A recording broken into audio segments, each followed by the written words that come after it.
Hello guys, welcome to my YouTube channel. In this video I'm going to show you how to create simple smart animate using Figma.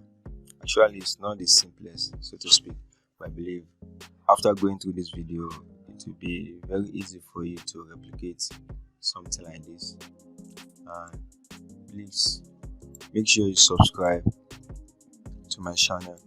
I post videos like this every day. If you want to learn more about web design, user interface and user experience design, anything that deals with Adobe XD and Figma, please make sure you subscribe to the channel. So without much intro, let's dive right in.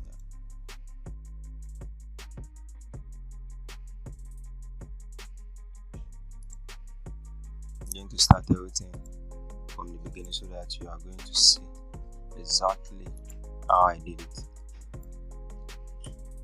I made a video on how to make this design, so you can go to my channel. I will link it in the description below to see how to make this kind of design if you are just starting out as a beginner using Figma.